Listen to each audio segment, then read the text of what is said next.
지난주에 우리 압살롬의 복수를 우리가 함께 보았습니다. 압살롬이 복수했습니다. 2년 동안 차분하게 준비를 해가지고 드디어 이제 그의 형제를 죽이게 되는 그런 사건을 우리가 지난주에 보았습니다. 자, 이제 복수를 했는데 끝이 아닙니다. 이제 새로운 또 다른 어려움이 또 다른 사건이 또 시작이 되는 것입니다. 여러분, 복수로 끝나면 얼마나 좋겠습니까? 근데 그게 그렇게 결코 그렇지 않다고 하는 것이죠. 압살롬은 복수를 하고 이제 그 땅에 계속 있을 수가 없기 때문에 자기의 외조부가 있는 땅으로 망명을 합니다. 그리고 3년이 됩니다. 다윗은 아들 압살롬에게서 복잡한 심정이 있었습니다. 압살롬에게 먼저 화가 났을 것입니다. 세월이 시간이 지나 다윗은 아들 압살롬을 향한 그리워하는 마음으로 심적인 변화가 일어났습니다. 14절 그 앞에 보면 13장 마지막 절에 이렇게 되어 있어요.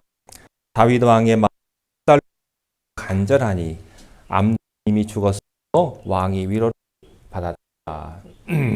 이미 암논은 죽었고 이제 살아있는 압살롬의 그리움이 생긴 것입니다. 그러니까 다윗이 감정적으로 굉장히 많이 흔들렸습니다.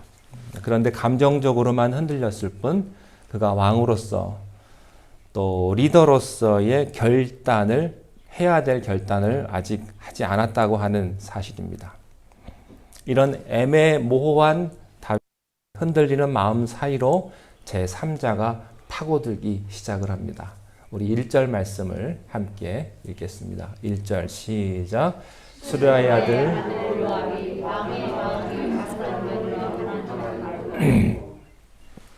여러분 요압 보실 것입니다.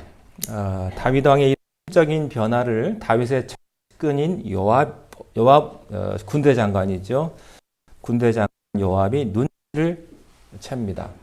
우리가 알다시피 요압은 다윗과 사촌지간으로 광야 시절부터 근 30년 가까이 다윗의 군대를 왔던 군부의 최고 실력자입니다. 그런데 자기의 공이 그만큼 큰 만큼 자기의 프라이드가 강하고 또 자기의 위세에 대한 생각이 굉장히 많았던 사람입니다. 여러분, 2인자는 결코 1인자가 될 수 없습니다. 세상이 그래요. 항상 2인자의 자리에만 그가 계속 있었기 때문에 어떻게 하면 자기가 그 위세와 그 권력을 계속해서 누릴까를 생각해 온 사람이었습니다. 여러분 혹시 기억나십니까? 20년 전에 다윗의 허락도 안 받고 사울 왕의 군대 장관인 아브넬을 다윗에게 크게 적이 있었습니다. 그때부터 요압은 다윗의 눈밖에 나서 견제를 받게 됩니다. 그래서 요압은 어떻게든 잃어버린 왕의 신임을 회복하고 또 자기 어떤 위세를 좀 드러내 보기 위해서 자기 나름대로의 노력을 굉장히 한 사람이었습니다. 그래서 늘 지가 이제 들기 시작을 했고 다윗 왕은 끌리게 되었고 이제 그의 아들이 그 다음 왕 어떻게 될까 마음 가운데 있었던 것이죠. 그래서 왕위 계승 1순위였던 암논과 좀 잘해보려고 했는데 압살롬이 암논을 암살해 버린 거예요. 그 당시에는 분노한 다윗이 당장이라도 압살롬을 처벌할 것 같았는데 압살롬이 해에 망하고 나서 10년이 지나고 세월이 흘러다 보니까 다윗의 변화를 옆에서 보게 된 것이죠. 그러니까 압살롬에게 대해서 이제 죽이려는 것이 보고 싶은 놈으로 바뀐 것을 이것을 보면서 무슨 생각을 했겠습니까? 그래 어차피 피는 물보다 내가 두 사람의 두 다리 놔주면 다윗도 압살롬도 훗날 겠는가? 그리고 내 입지는 계속 될 것이다. 생각 하나 씁니다. 어떤 수를 쓰냐면 드고아의 지혜로운 여인 한 사람을 매수합니다. 드고아 당시 이스라엘 지혜로운 현자들이 이로 합니다. 그래서 드고아 사람이다 그러면 아주 현명한 사람이다라는 평판이 있었습니다. 그 여인에서도 언변도 뛰어나고 또 지혜하다고 유명한 한 여인이었습니다. 태어난 베들레헴에서 가까운 곳이었기 때문에 다윗이 여인에 대해 알고 있었습니다. 그래서 요압이 이 여인을 불러다가 왕에게 가가지고 이렇게 이야기하라고 일러줍니다. 코치를 한 거죠. 자, 어떻게 코치를 하냐면 아들이 죽은 것처럼 상복을 입고 화장도 하지 말고 초췌한 모습으로 다윗 왕 앞에 가서 이렇게 민원을 넣어라 라고 이렇게 코치를 한 겁니다. 그 코치한 내용, 그리고 나서 왕에게 가서 연기하는 내용이 4절부터 20절까지 기록이 되어 있습니다. 자, 이제 왕 앞에서 이 여인이 연극을 하는데 어떻게 연극을 하느냐? 먼저 이 여인은 자기가 진정한 과부다 이렇게 이야기를 합니다. 5절을 한번 보시면 이렇게 되어 있어요.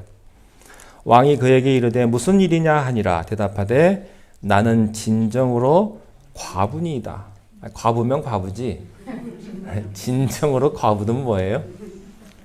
여기서 말하는 진정한 과부라는 뜻은 뭐냐면요.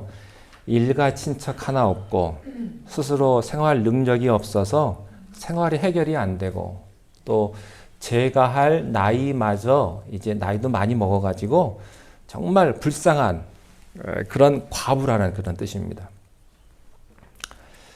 그러니까 이 여인은 자기가 그런 과부라고 하면서 다윗 왕에게 최대한의 동정심을 끌어내려고 이렇게 한 것이죠. 여인의 소리는 이제 시작이 됩니다.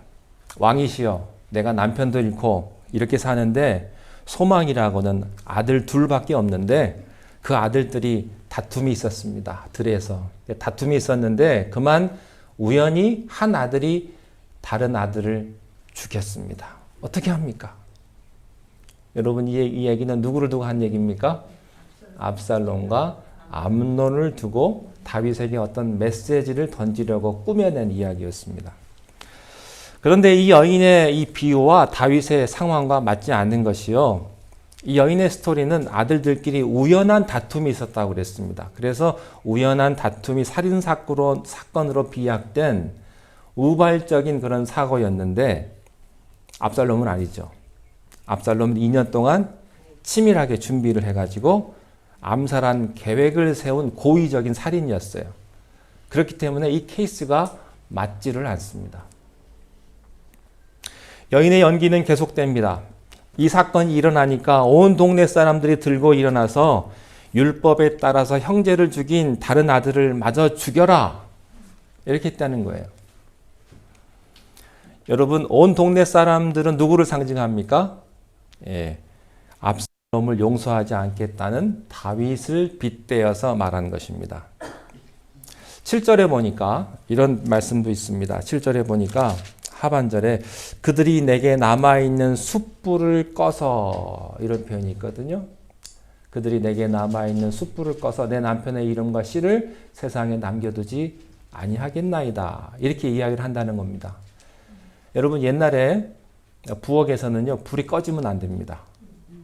불에 씨가 있어야 계속해서 하지 만약에 불씨를 꺼트리면 그 며느리는 쫓겨나죠. 예. 여기서 말하는 숯불을 끄려고 합니다. 이 말은 내 대가 끊어지게 생겼습니다. 가문의 대가 끊깁니다. 그런 이야기예요. 다윗은 이 여인의 애절한 스토리를 듣고 마음이 움직였습니다. 그래서 왕의 명예를 걸고 약속을 합니다. 내 아들 죽지 않게 내가 보호해 주겠다. 이 다윗이 첫 번째 낚싯밥을 물은 거예요. 자, 11절 한번 보십시오. 11절 함께 읽겠습니다. 시작. 여인이 이르되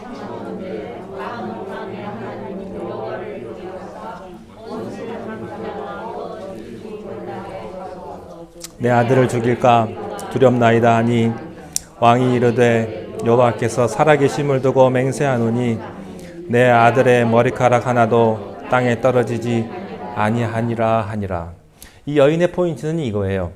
왕이여, 사랑 많으신 하나님을 생각하십시오. 하나님의 사랑을 생각하십시오. 하나님은 사랑이신데 용서해야 되지 않겠습니까? 자, 여러분, 이것이 정말로 우발적인 사건이라고 하면 정상 참작을 해야 합니다. 하나님께서도 구약에 보면 우발적인 사건에, 살인 사건에 대해서는 도피석을 두어서 그것으로 피신토록 해 주셨습니다. 그러나 압살롬은요, 암논을 우발적으로 죽인 게 아니에요. 2년 동안 준비한 고의적인 살인이었습니다. 그런데 이 드고아 여인은요, 하나님의 사랑만 계속 얘기하면서 압살롬을 용서해야 된다는 명분을 만든 것입니다. 즉, 가해자의 인권은 강조하면서 피해자의 고통은 그냥 묻어버린 거예요. 여인의 논리는 틀렸습니다. 이 문제가 그렇게 단순하지가 않아요. 하나님은 사랑이시지만 동시에 하나님은 거룩이십니다. 하나님의 거룩이라는 기초 위에 하나님의 사랑이 서 있는 거예요. 하나님의 은혜와 하나님의 정의는 상반되는 것이 아니라 서로 같이 가는 것입니다. 여러분, 우리가 복음의 은혜를 누리기 전에 먼저 뭐가 있어야 됩니까? 죄의 심각성이 인정되어야 합니다. 고백이 있어야 합니다. 그리고 회개가 있어야 합니다. 그것 없이 무작정 하나님은 사랑이시니까 내가 뭔 짓을 저질러도 다 용서해 줄 것이다 라는 것은요, 반쪽짜리 복음이에요. 반쪽짜리. 성경은 그렇게 값싼 은혜를 가르치지 않습니다. 여러분, 반쪽짜리 복음이 많죠. 예수 믿으면 복 받는다. 만사 형통이다. 다 잘 된다. 여러분, 그래요? 예. 여러분, 예수 믿으면 복 받죠. 은혜도 받고요. 그러나 고난도 있어요. 고난도 있어요. 부활의 영광에는 반드시 십자가의 고난이 있습니다. 여러분, 죄송해요. 예수 믿고 다 잘 되지 않아요. 일사천리로 모든 것이 다 해결되지 않을 수도 있어요. 고난도 있고 고통도 있습니다. 여러분, 그 고통을, 그 고난을 여러분들이 넘어서야 합니다. 요즘은 안 그렇죠. 고난을 못 견뎌요. 조금만 오해하고 조금만 고통이 있으면 내가 이 교회 아니면 나갈 교회가 없나. 기분 나빠요. 자존심 상했다 이거죠. 그러고 안 나와요. 제가 어렸을 적 교회에 이런 일이 있었습니다. 요즘은 그런 일이 없는데 교회에서는 치리권이라는 게 있습니다. 이게 뭐냐면 교인들이 잘하거나 잘못했을 때 상벌을 주는 제도가 있어요. 교회에서 상도 주지만 벌도 줍니다. 교회에 한 집사님이 있었는데 이분은 과부였어요. 자식도 없고 그래서 그분이 하는 일은 하숙을 치면서 생활을 했습니다. 교회 열심히 신앙생활하는데 교회에 이상한 소문이 퍼진 거예요. 하숙을 치다가 젊은 사람하고 눈이 맞았대나 어쨌대나 그래가지고 교회의 소문이 흉흉합니다. 그래서 교회에서 당회가 그래서 상벌위원회가 열려가지고 그 집사님에게 교회에서 7일을 합니다. 어떤 일을 했냐면 수찬정지라는 7일을 했어요. 이게 뭐냐면 성찬식에 참석하지 못하게 만들어버린 거예요. 네, 그런 벌을 줬습니다. 네. 여러분, 그 당시에는요, 교회가 법도 있고, 지금도 그렇습니다만, 그래서 교회에서 교회를 옮겨가면 이명증서라고 해가지고, 교회에서 이명증서를 떼줘야 그 교회에서 받아줬습니다. 네, 요즘은 안 그래요. 요즘은 그냥 남의 교회 뺏어 오려고 그냥, 그렇죠. 그냥 무조건 내 교회 와라. 이렇습니다만. 자, 그렇게 7일을 했는데요. 이분이 6개월간의 그 수찬 정지에 벌을 받고, 그러고 나서는 계속해서 교회에 나가서 눈물로 기도했어요. 나중에는 오해가 다 풀렸습니다. 그리고 결국에는 다 회복이 됐는데, 여러분, 요즘 같으면 누가 교회에서 수찬 정지라고 하는 벌을 주면 뭐라고 그러겠어요? 웃기네. 그러고서는 그러지 않겠어요? 예. 여러분, 교회 오면 좋은 일만 있지 않아요. 명심하십시오. 교회 오면 다 행복하느냐? 그렇지 않거든요. 여러분 가정생활이 그래요? 항상 좋은 것만 있어요? 힘들고 어렵고 고난이 있어도 함께 이겨내며 나가는 게 가장 아니에요? 교회도 마찬가지예요. 지상의 교회는 완전한 교회가 없거든요. 하늘에 있는 교회, 하나님의 교회가 완전한 교회예요. 그러므로 우리가 만들어 교회는요, 불완전하고 있고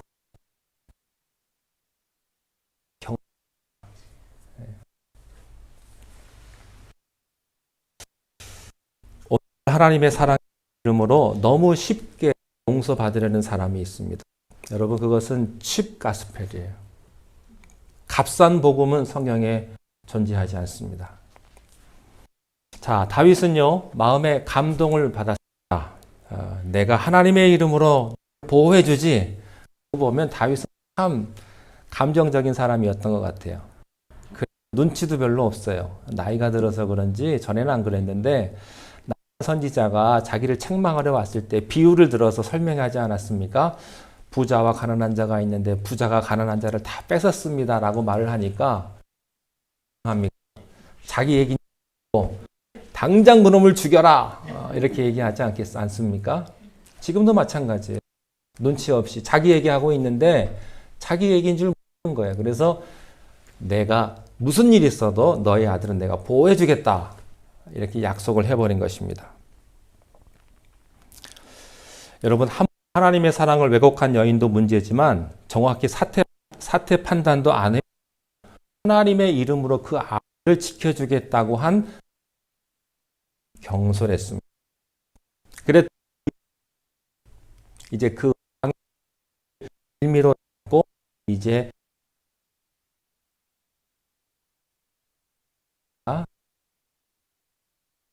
자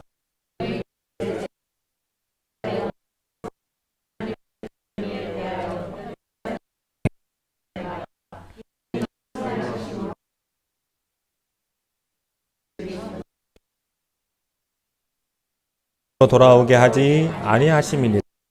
자, 여기 쫓긴 자는 누굽니까? 압살롬이죠. 예. 하나님의 백성은 나라 전체에 미합니다. 왕은 어째서 압살롬이라고 생각하십니까? 이것은 민심을 위반한 것입니다. 예. 민심을 알아요? 민심입니까?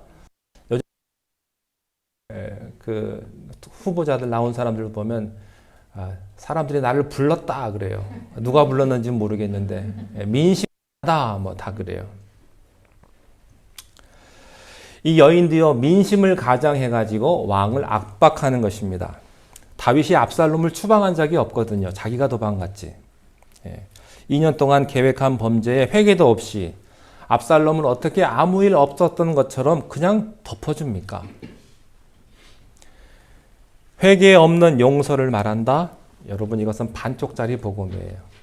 십자가가 그렇게 싸구려가 아닙니다. 14절을 함께 보시기 바랍니다. 14절 시작. 우리는 필경 죽으려니 땅에 쏟아진 물을 다시 담지 못할 같으오나 하나님은 생명을 빼앗지 아니하시고 방책을 베푸사 내쫓긴 자가 하나님께 버린 자가 되지 아니하게 하시나이다. 이미 엎질러진 물 어떻게 다시 담겠습니까? 이미 죽은 암논 때문에 살아있는 자식 압살롬을 버리실 겁니까? 하나님은 그런 분 아닙니다. 하나님은 용서하시는 분입니다. 이것이 바로 그 여인의 논리였어요. 여기서 배울 점. 아무 데서나 하나님 이름 들먹이지 말자. 여러분, 아무 데서나 하나님 이름 들먹이지 마십시오. 그리고 하나님 이름 함부로 부르는 사람 조심하자. 여러분, 쉽게 은혜 받은 사람이요 쉽게 은혜도 잊어버립니다.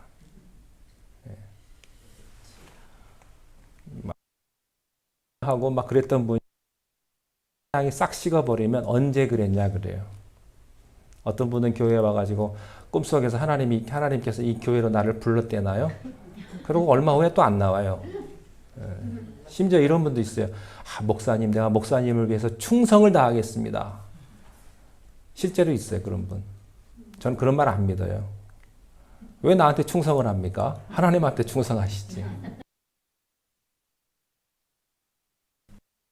사람은요, 그렇게 할 거, 함부로 말하지. 하나님은 이런 분입니다 하고 지금 을 설명한가 봅니다. 근데 틀렸어요. 여러분, 복음에는 하나님의 사랑과 함께 하나님의 의가 있는 거예요. 하나님은 우리를 용서하시기 위해서 자기가 죽는 고통을 감당하셨습니다. 놀라운 은혜예요. 여러분, 죄값을 반드시 치러야 그 다음에 용서가 있는 거예요. 이 여인은요, 왕 이래까지도 언급을 합니다. 도가 넘은 거예요. 16절 한번 보십시오. 16절 읽겠습니다. 시작. 왕께서 들으시고 나와 내 아들을 함께 하나님의 기업에서 끊을 자의 손으로 주의 종을 구원하시리라 하매니이다. 가문이 끊어질 위기다. 네, 무슨 말입니까? 압살롬을 죽이면 다윗 왕의 대가 끊길 것이다. 지금 이런 얘기를 하는 겁니다. 하나님은 이미 암논도 아니고 압살롬도 아닌 솔로몬을 준비하고 계셨는데 이렇게 얘기를 하는 것입니다. 이 시점에서 다윗은 이 얘기가 진짜 이 여인의 이야기가 아니고 자기와 압살롬을 빗대어 말하는 것을 알게 되었습니다. 그래서 이 여인에게요, 이 일을 너 뒤에서 사주한 자가 요압이 하지냐? 라고 이렇게 전곡을 딱 찔러가지고 이야기를 합니다. 여인이 화들짝 놀라가지고 아이고 어떻게 하셨습니까? 요압이 맞습니다. 이렇게 이야기를 합니다. 근데 재밌는 건요, 그 다음이에요. 다윗의 반응입니다. 요압을 대령시켜라 이게 아니고 마치 내가 졌다는 듯이 어떻게 하냐면 압살롬을 예루살렘으로 귀환시켜라, 데려와라 이렇게 이야기를 합니다.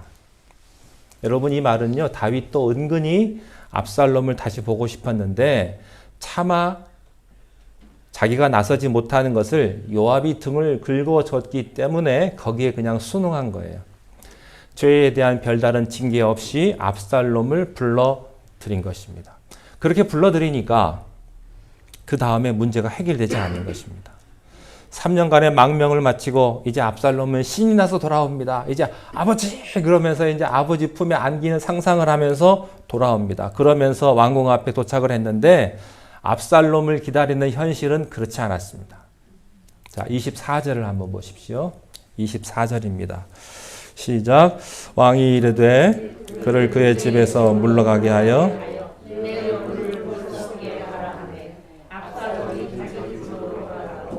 왕의 얼굴을 자 이제 돌아와가지고 아버지 그러면서 이제 딱 왔는데 문이 쾅 하고 닫히면서 12대장이 나와가지고 하는 말이 왕은 당신을 보지 않겠다고 하십니다. 이제 집에 돌아가서 집에서 나오지 마십시오. 그때부터 가택연금이 시작이 됩니다. 2년 동안. 여기서 우리는 다윗 왕의 애매모호한 태도를 봅니다. 다윗은 하나님 앞에 엎드려 이 일을 결정한 게 아니에요. 압살롬의 귀환을 결정한 것은 그저 압살롬에 대한 인간적인 감정, 아버지로서 아들을 향한 마음이었습니다. 근데 막상 압살롬이 딱 도착하고 나니까 옛날 생각이 나는 거예요. 자기 큰아들 암논을 죽인 그 생각이 나니까 꼴도 보기 싫다. 집으로 돌려보내라. 그러니까 모두가 혼란에 빠지는 거예요. 여러분, 왕이 이러지도 못하고 저러지도 못하는데 주위 사람들이 얼마나 눈치를 보겠어요. 나라가 평안하겠습니까? 왕의 심경이 이렇게 불편하고 어렵고 그러면 나라 전체가 흔들리는 거예요. 여러분, 교회 담임 목사가 이러지도 못하고 저러지도 못하고 쩔쩔매면요, 교회가 다 쩔쩔맵니다. 어쩔 수 없어요. 영적인 리더십이 있기 때문에 그래요. 가정에서도 마찬가지입니다. 여러분, 가장이 이러지도 못하고 저러지도 못하고 쩔쩔매면요. 가족들은 다 눈치만 보게 돼 있다고. 어떻게 해야 될 것인가. 불안불안하고. 그러니 가정에 평화가 없죠. 다윗 왕이 이러지도 못하고 저러지도 못하니까요. 온 나라 백성들이 다 불안불안한 거예요. 어떻게 해야 될 것인가. 눈치만 보고. 여러분 우리가 감정적으로 결정을 하면 이렇게 됩니다. 자신의 감정을 여러분 믿을 수 있습니까? 감정은요. 조속으로 변하잖아요. 감성적인 결단을 하지 말고 말씀에 의지한 의지적인 결단을 해야 합니다. 만약에 압살롬을 받아주고 용서하기로 했으면 데려와서 확실하게 잘못을 꾸짖고 회개를 시켜야죠.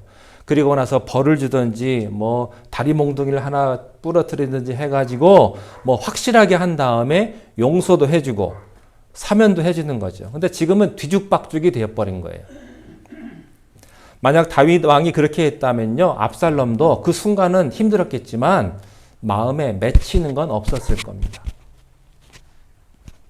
그런데 다윗은 인간적인 정 때문에 압살롬을 불러왔지만 용서한 것도 아니고 징계한 것도 아니면서 그냥 시간을 낭비해 버린 것이죠. 사실 다윗은 똑같은 잘못을 몇 년 전에도 한 일이 있습니다.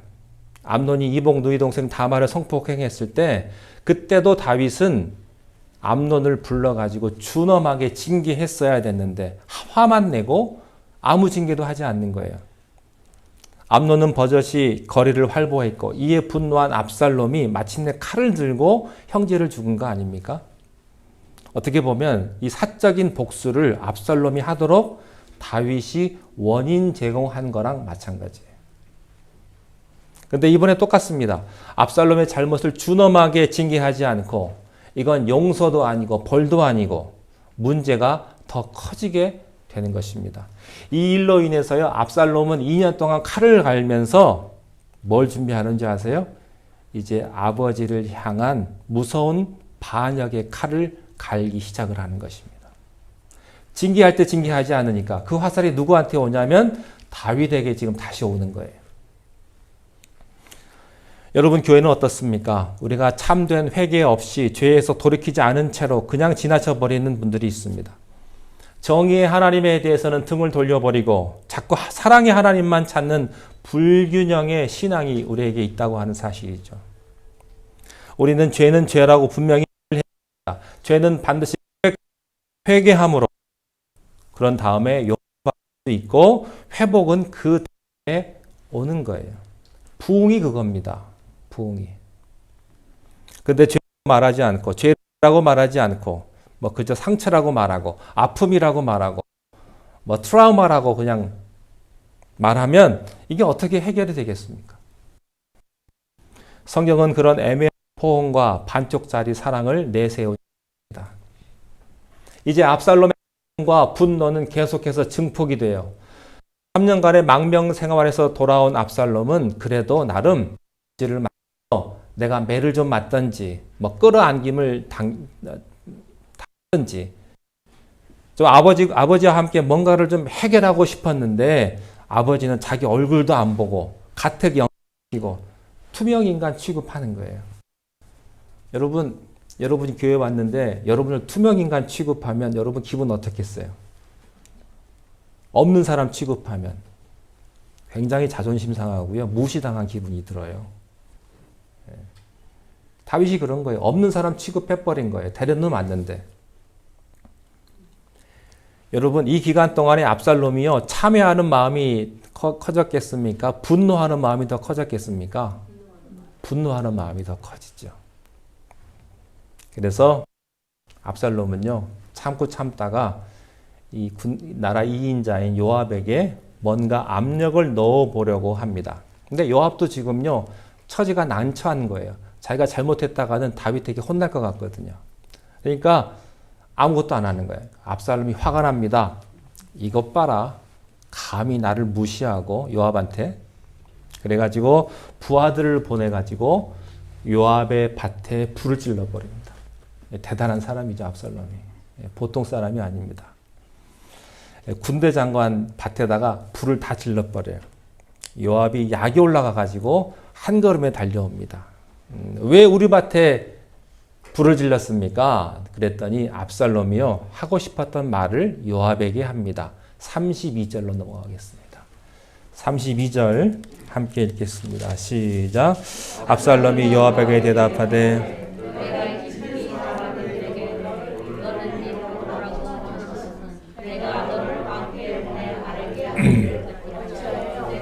그술에서 돌아오게 되었나이까? 이때까지 거기에 있는 것이 내게 다스리이다 하려 함이로다. 이제는 내가 나로 하여금 왕의 얼굴을 볼 수 있게 하라. 내가 만일 죄가 있으면 왕이 나를 죽이시는 것이 옳으니라. 나 차라리 이럴 바에는 망명리에서 안 돌아왔지 않겠느냐. 예? 이게 뭐냐? 만약 죄가 있으면 왕이 나를 차라리 죽이라고 해라. 것이다. 얼마나 답답했으면 압살롬이 이렇게 이야기를 하는 거예요.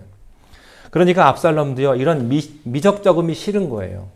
뭔가 나를 죽이든지 살리든지 해야 될 텐데, 차라리 아버지한테 크게 혼나고 매를 맞고 끝내고 싶은데, 사실 이 가택연금은요, 압살롬의 죄가에 비하면 가벼운 형벌이죠. 집에 가두는 거니까. 그래도 압살롬은 전혀 고마운 마음이 안 들었어요. 이런 영적인 애매모호함 속에서 압살롬은 억울함과 분노가 더 커져 오히려 더 나쁜 결과를 초래하게 됩니다. 어찌됐든 요압의 밭에 불을 지른 요압 이야기를 합니다. 왕이시여, 이러면 안 됩니다. 사람들 보는 눈이 있지 않습니까? 왕가의 체면이 이게 말이 아니에요. 불러다가 그냥 대충대충 용서하시는 신용이라도 좀 하십시오. 사람들 보기 창피하지도 않습니까?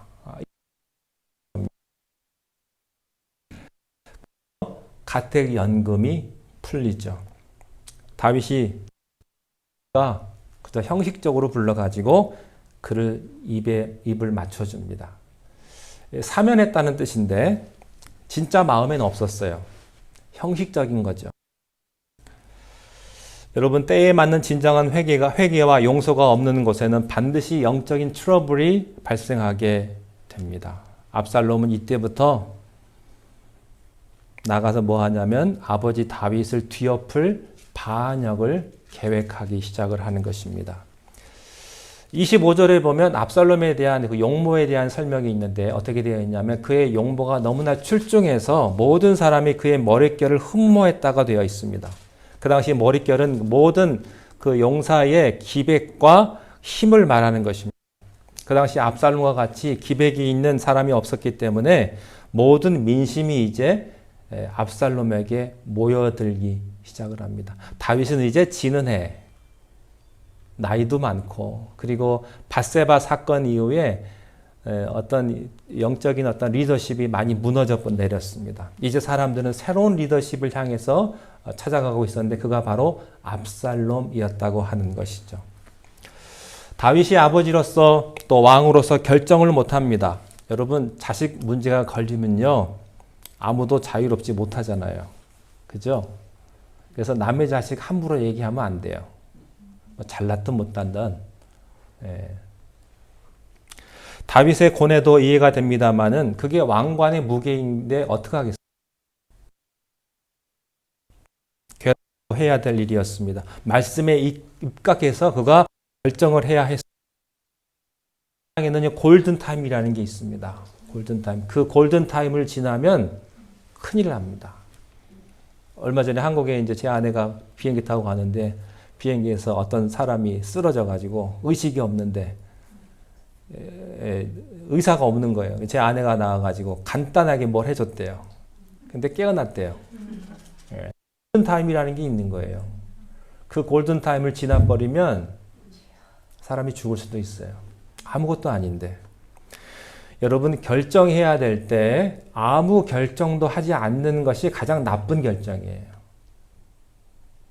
예스든 노든 결정할 때는 결정을 해야 됩니다. 여러분, 암논이 성폭행하고 2년이 지났습니다. 그리고 압살롬이 살인을 하고 망명 갔어요. 3년이 됐어요. 그리고 돌아와서 가택연금하고 또 2년이 됐어요. 도합 7년이 지났는데 이 7년이 골든타임이었다고요. 근데 7년 동안 결정을 못 해버렸어요. 이 7년의 세월 동안 결정을 했으면 이렇게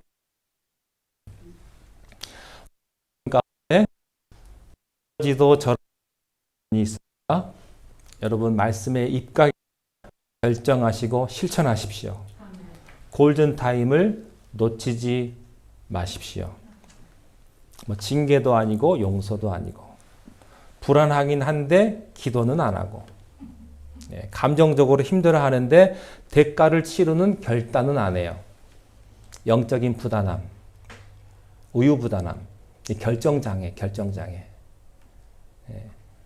제 아내랑 어디 글로서리 마켓을 가면요, 살까 말까를 엄청 고민해요. 그리고 안 산대요. 그러고 나서 이제 제가 계산하고 나가려고 하면 뛰어가가지고 다시 들고 와요. 결정장애예요, 결정장애. 뭐 살까, 여러분 그런 경험 있으시죠? 예. 근데 이게 그런 건 괜찮아요. 근데 여러분 영적으로 가정에서 결정해야 될 때는 결정하셔야 돼요. 예. 틀려도 괜찮아요. 내가 이러면 어떡하지? 불안해도 괜찮아요. 결정할 때는 결정하셔야 돼요. 이걸 그냥 방치해버리면 더 큰 문제가 생깁니다. 여러분 오늘 결정하십시오. 체면 보지 마십시오. 눈치 보지 마십시오. 여러분 다른 사람들이 여러분 인생 책임져 줍니까? 책임 안 져줘요. 딴 사람 눈치 볼 거 없어요. 신앙생활을요, 딴 사람 눈치 보지 마세요. 여러분 평생 다른 사람 눈치 보면 살았잖아요. 저 사람이 나를 어떻게 볼까? 저 사람이 나를 어떻게 생각할까? 그거 중요하지 않아요. 다른 사람의 눈치만 보지 마시고 하나님 눈치 보세요. 하나님 눈치. 하나님이 나를 보실까? 그게 중요한 거지. 저 사람이 나를 어떻게 볼까? 하나도 안 중요합니다. 감정적으로 결정하지 마시고 하나님의 얼굴을 보고 책임질 각오를 하십시오. 까짓거 죽으면 되지. 내가 잘못 결정했으면. 그런 각오로 결정하세요. 그래도 안 죽어요. 여러분이 힘든 결정을 하면 하나님이 여러분 뜻밖의 도와주실 거예요. 그리고 여러분 살려주실 거예요. 여러분 개인도 그렇고 여러분의 가정도 그렇고 하나님의 뜻대로 살아가면 하나님께서 반드시 여러분을 축복하시는 줄로 믿습니다. 아멘. 기도하겠습니다. 하나님,